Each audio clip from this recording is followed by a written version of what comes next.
নমস্কাৰ সকলোকে মোৰ অন্য এটা ভিডিঅ'লৈ সকলোকে স্বাগতম জনাইছো। আজি যেহেতু ভোগালী ভোগৰে উৎসৱ নহয় জানো, সেইকাৰণে পুৰা একদম গৰম তেলত তাৰপিছত পিঁয়াজ দিছে, তাৰপিছত মছলাখিনি মানে মছলা গোটেইখিনি মিশ্ৰণ কৰি পুৰা পেষ্ট বনাই থৈ মাংসখিনিত খানা হৈ আছিলে। এয়া হৈছে হাঁহৰ মাংস আৰু তাৰ আগতে খাচী মাংস অলপ আছিলে বনালোঁ, সেইখিনি দেখাবলৈ নহ'ল, ভিডিঅ' কৰা যিহেতু নহ'ল।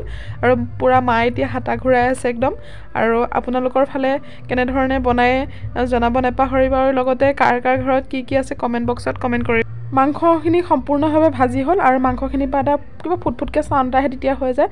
আৰু এতিয়া পানী দি দিছে একদম। এতিয়া ফাইনেলি মোৰ পাল আহি গ'ল আৰু এতিয়া মই একদম পুৰা গৰম তেলত পিঁয়াজটো দি দিছোঁ। একদম ৰখিবলৈ মোৰ সময় নাই, যিহেতু মই নতুন ৰান্ধনি।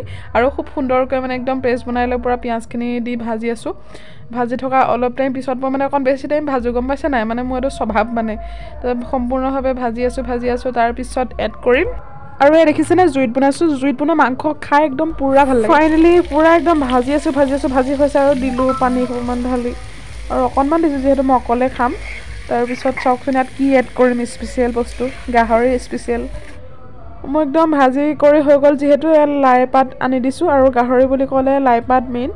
লাই পাত দিয়াৰ পিছত মানে একদম পুৰা লাই পাতখিনি সিজি গৈছে, মোৰ একদম গাহৰি ৰেডি।